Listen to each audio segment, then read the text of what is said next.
Welcome to Firing Line. I'm Michael Kinsley of the New Republic magazine.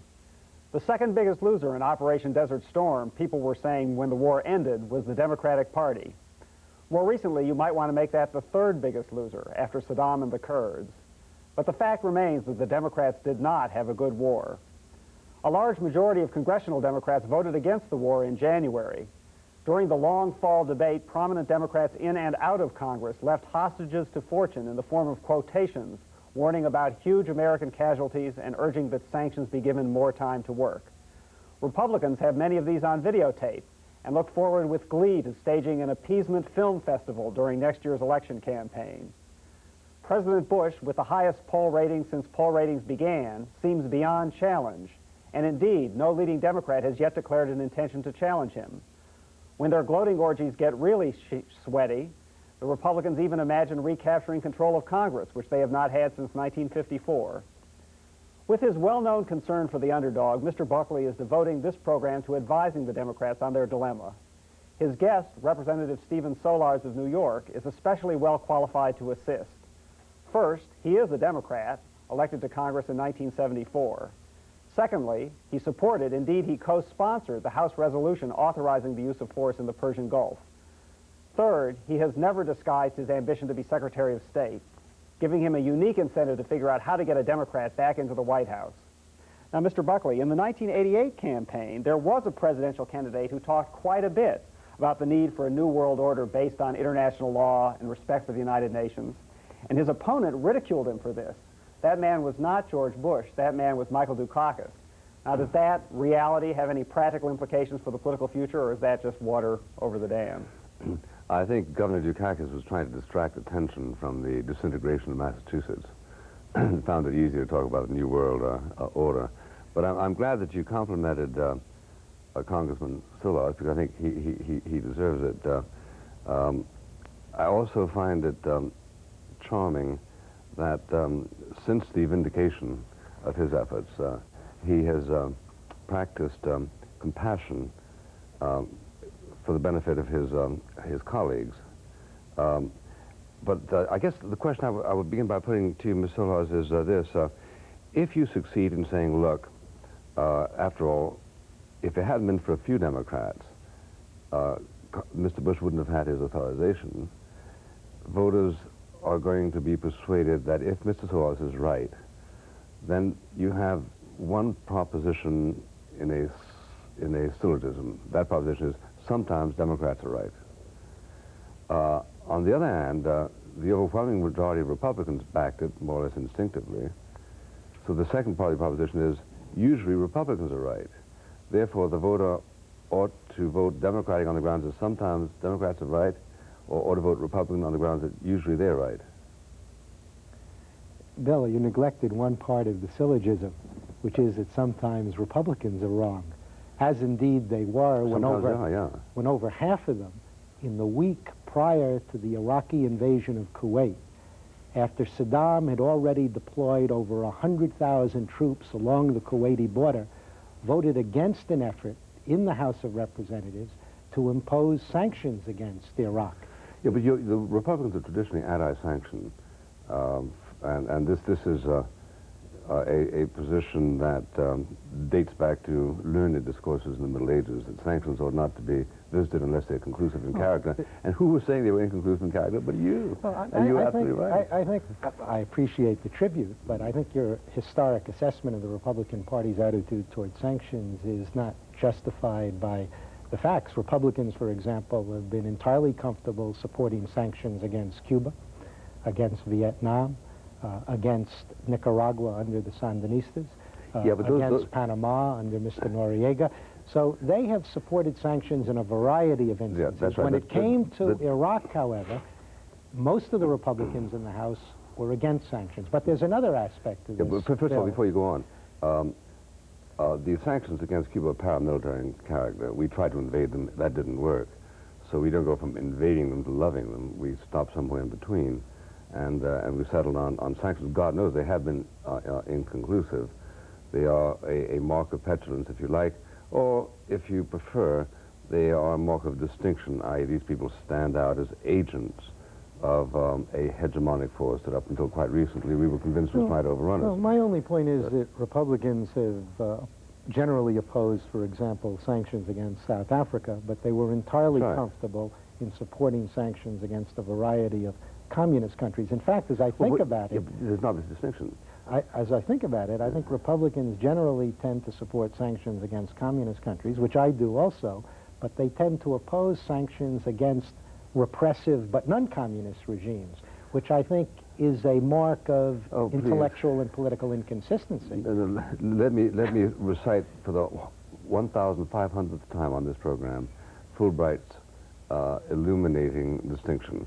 The United States has no proper quarrel with any country in the world, no matter how odious its policies, so long as it does not seek to impose them on others. So we landed our Marines in the Dominican Republic and paid no attention to Haiti, where people were being tortured to death rather systematically by that awful man, because we viewed the Dominican Republic as a Soviet salient.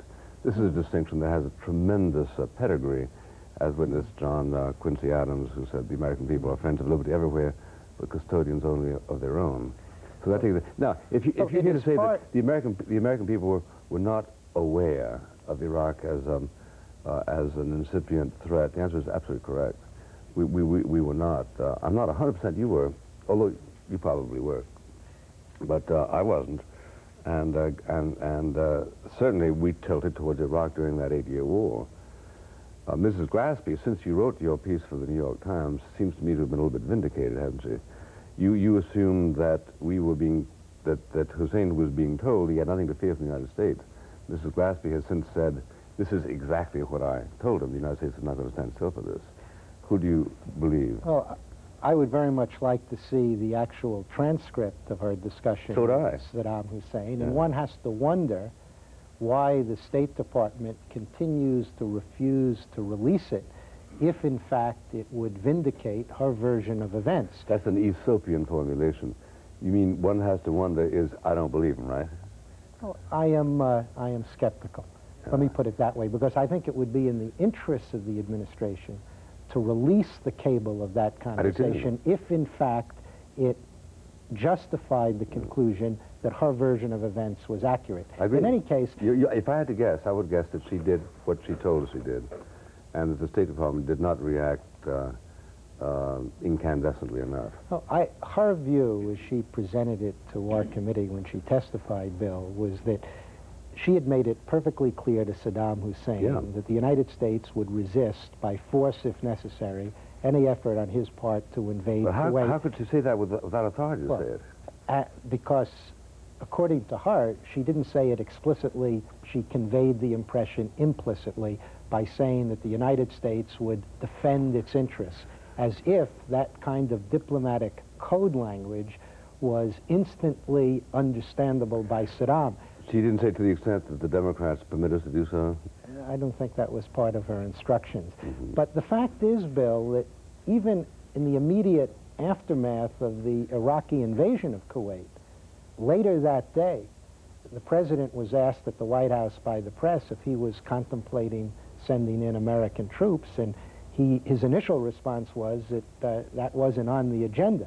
Now, within 24 or 48 hours, he got his moral and political bearings and then responded magnificently. And I say that as a Democrat. I think our country was fortunate that we had in the White House at that particular time in the history of our nation of the world. Somebody probably trained by Ronald Reagan. A man who understood the dimensions of this challenge. But that does not exculpate the president for the responsibility of his administration in creating an atmosphere and a climate in which Saddam Hussein had every reason to believe that we would, in fact, not resist with force his invasion of Kuwait. In that sense, Churchill was not responsible for Chamberlain and so on and so forth. In that sense, Bill, I think we made exactly the same mistake we made 40 years earlier when Dean Acheson and Douglas MacArthur read South Korea outside of the American defense perimeter in Asia, thereby giving Kim Il-sung the impression he could get away with an invasion of South Korea. We did exactly the same thing here. Having made that mistake, the president then recovered his ground and then led the nation into a successful effort to liberate Kuwait. You know why I only agree with you 85% is that Hussein, on this point, is that Hussein proves to have been so egregiously irrational that it's hard to say that anything that we might have done would actually have stalled him. When he saw that we were massively in place, when we gave him a final opportunity to pull out, he still didn't do it. He risked everything. He's impoverished his country, made it impossible for him ever to be an effective prime A despot again. So that I'm not sure that any fireworks we might have aimed in his direction would have stayed that particular volcanic, irrational force. However, I think you're right that our statecraft was simply not very diligent.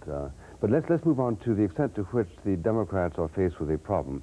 Now, you are a loyal establishmentarian Democrat with this interesting highlight, which is that you are willing to defy your party when you are moved to do so by your conscience acting intelligently, and you do so very eloquently and very critically. However, the fact that you stood out has the effect of throwing dark shadows on the people you were attempting to coach. Oh. To the extent that you became so singular as a Democrat trying to persuade the Democrats to do the right thing, it threw a spotlighted their obstinacy. I appreciate the unexpected and uncustomary tribute, Bill. Well, because it's very seldom earned. You are as sparse with your compliments as you are with the taxpayers' money. But let me say that for better or for worse, I was not alone. There were other prominent Democrats. Al Gore, there was Senator Joe Lieberman. In the House, there was Dante Fascell, the chairman of the Foreign Affairs Committee, Les Aspin, the chairman of the Armed Services Committee, Bob Torricelli, one of the rising stars in the House from New Jersey, Dave McCurdy, the chairman of the Intelligence Committee, Dan Rostenkowski, the chairman of the Ways and Means Committee, Jamie Whitten, the chairman of the Appropriations Committee. 1/3 of all the Democrats in the House supported this proposition. So we weren't in the majority among the Democrats, but I must say I was not alone. Steve, your reasoning reminds me of the Irishman in the murder trial who volunteered to come up with 30 people who hadn't seen him kill the lady. Yeah, I can name the people who are on the right side, but it would not consume too much time. The fact is the overwhelming majority of the Democrats were against it. Now, I asked the following question. Oh, yes, you said to suggest the Democrats who opposed the use of force before January 15th were appeasers is ludicrous. Would the Republicans also argue that 2 former chairmen of the Joint Chiefs of Staff and 56 former defense secretaries, all of whom advocated that sanctions be given more time, were also appeasers? The answer is no. It wasn't so much a matter of appeasement. It was a lack of critical geopolitical intelligence. And the answer is that this often happens to generals and admirals. Most lost wars are lost as a result of dumb decisions by admirals and generals and chiefs of staff. So it didn't surprise me at all that that gang who, for instance, coalesced around the idea of no first nuclear use, sort of opined in favor of sanctions. And it has nothing to do with loyalty. It has to do with inattention to geopolitical reality. And you made that point extremely well in your article for the Republic, urging them to change their mind, unhappily without success, though you were successful with the critical number of people who came around. I think it's entirely legitimate, Bill, to question the judgment of those who opposed the resolution authorizing the use of force in the Gulf. But I think it is ludicrous for some Republicans, such as Senator Phil Gramm of Texas, who are to accuse those Democrats who opposed the resolution of representing the party of appeasement. What was involved here was a question of judgment, not of appeasement. No. Their motives might have been entirely dictated by misjudgment, but they certainly represented the party of appeasement, because the party of appeasement obviously leaned on them to act in the way they wanted them to act. You can hardly accuse people who argued in favor of a continuation of sanctions of encouraging appeasement. Sanctions are not a form of appeasement. They may be insufficient as a means of achieving the objective. You changed your formulation. You said, did they represent the forces of appeasement? Look, if I were an appeaser, who would I be for, if not for the people, if not for the Democrats who were voting against allowing Mr. Bush to do what you and I wanted him to do? Now, I might have been differently motivated. Let's say I was a pacifist. Bill, if you listened carefully to the debate on the floor of the House of Representatives and of the Senate, it would have been clear that the debate was not over whether to accept or acquiesce in the Iraqi annexation of Kuwait, but how best to undo it. Try to understand what I say. What motivated them doesn't cease to make them the representatives of, in effect, the pacifist party in America. The pacifist party in America, since they can't get pacifists in their Congress, therefore they lean on people whose strategic misjudgment is quite reliable. And this tends to be those Democrats who are always taking us to war because of defective statecraft. They've been doing that throughout the century. But now you also said, after all, Speaker of the House Tom Foley promised that once the decision was made, both parties would unite around it. In fact, virtually every Democrat supported the war after hostilities began. That's true. So did virtually every American. The minute the war began, the polls showed about 92% support. Am I right, Michael, or 85%, something like that? There's a sense in which Democrats who were elected to office have some ear out. I've mentioned that simply to refute the suggestion, which some Republicans had made, that the Democrats were in effect unpatriotic by virtue of their opposition to the use of force before January 16th. I think this was inherent in some of the statements that were made.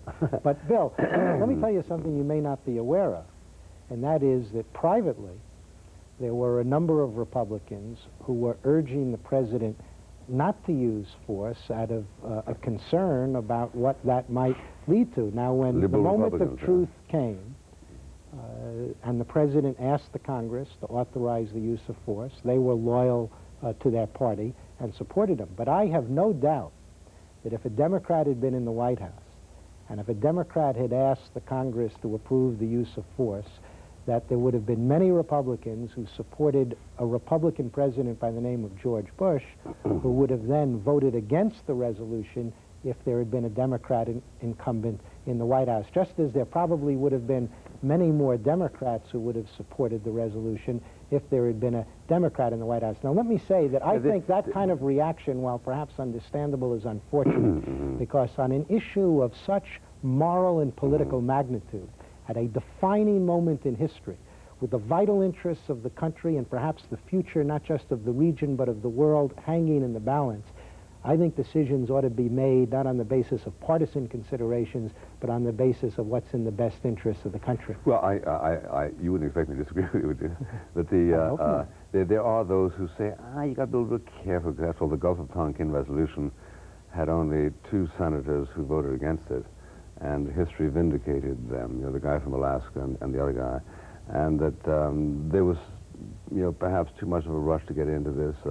Plus also, there's the idea of the loyal opposition, plus also there is whatever distinction you want to make between Iraq invading Kuwait and the Japanese bombing Pearl Harbor. Those distinctions can justify certain democratic behavior. But I'm asking this, how can you persuade the intelligent voter that he is better off in the hands of a Democratic administration when the last major tests accosted by the Democrats showed this kind of insensitivity in terms of geopolitical intelligence and, as you put it, moral obligation? If they were so dumb this time around, what makes you think they're going to be bright next time around? Oh, unless you're Secretary of State. Well, I tend to doubt that will happen, but I think it would depend, first of all, on which president, which Democrat, rather, is in the White House. Secondly... but how's he going to get in the White House with your primary system, where the kooky left always sort of wins? Well, I have an abiding faith in the intelligence of my fellow Democrats and the American people. You can't possibly do that. Well, because if so, how can you do that retrospectively? Well, Did you have an abiding faith 4 years ago? Look, 8 years ago? 12 years ago? my faith isn't always justified, but I maintain it. And I think eventually we will prevail. Eventually? In this century? But, Bill, the answer, it's entirely possible. It's entirely possible. If Dan Quayle leads the ticket in 1996, certainly I think the prospects for the Democratic Party will be very encouraging. I wouldn't even preclude the possibility... Isn't that negative campaigning that you despise? No, it's simply a statement of reality, but Quayle didn't do anything you disapprove of during the last crisis. By the way, I like Dan Quayle personally, and I think he was very good on this crisis. But if you look at the polls, it suggests that he's not exactly the favorite even of his fellow Republicans. Well, that's because you people have done a Willie Horton on him, haven't you? Oh, I think that's a little bit unfair. Is it? To compare him to Willie Horton? Well, I think it's extremely unfair, but I think that's what you've done. Oh, no, I don't think so.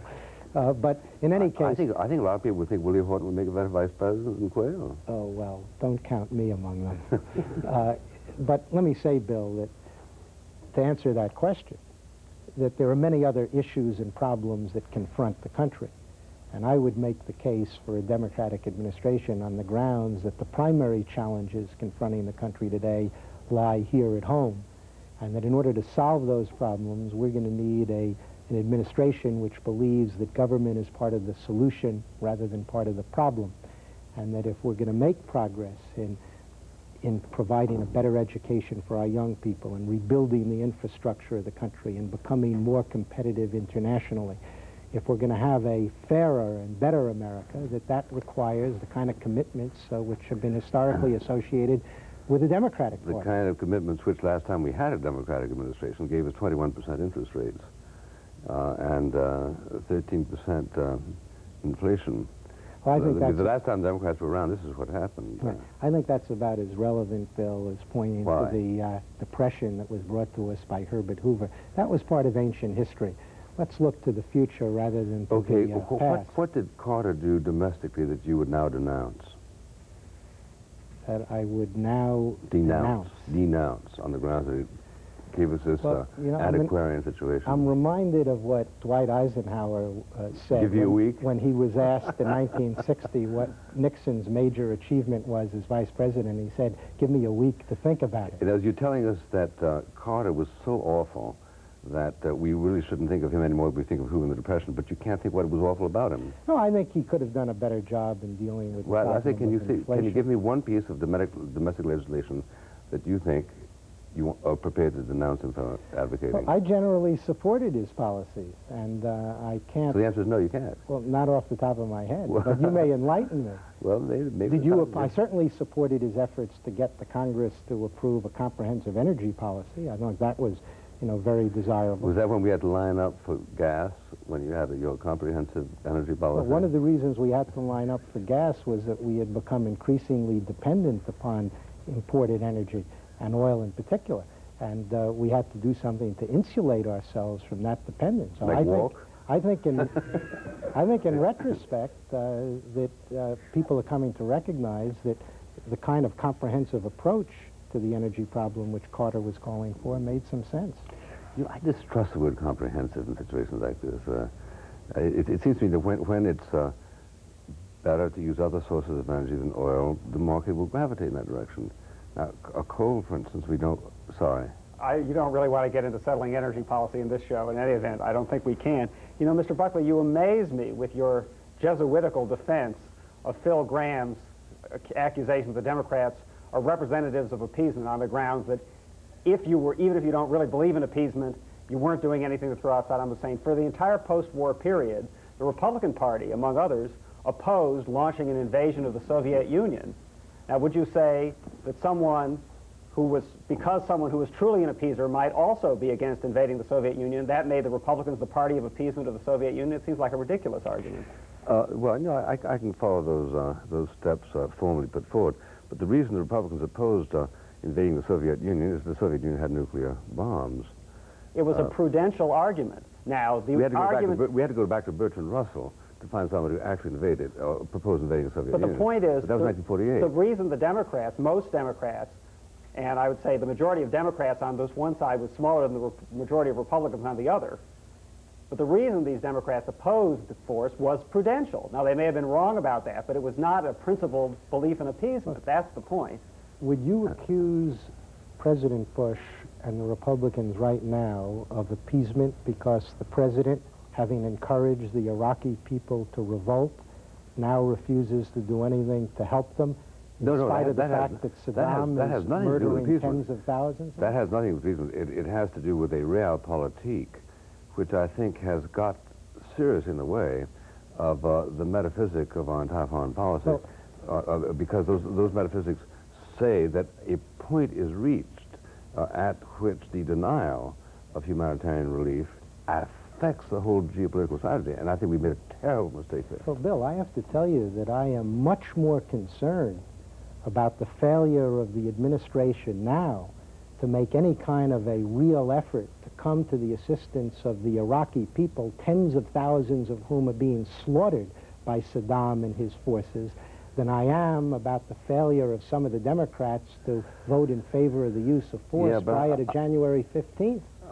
Well, that's an interesting comparison, but the people who have most egged on, at least publicly in the journalistic world, are Bill Safai and Rosenthal, one Democrat and one Republican. I don't see that Bush has gotten into a lot of trouble from Democrats. We have to stop. Lucky for you. Welcome, Congressman Stephen Solarz.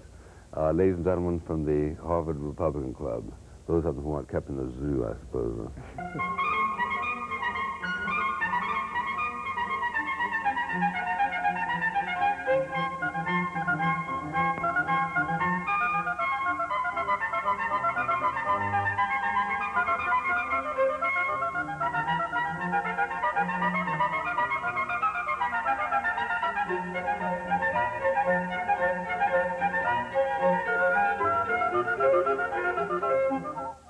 Funding for Firing Line was made possible by a major grant from the John M. Olin Foundation, Incorporated.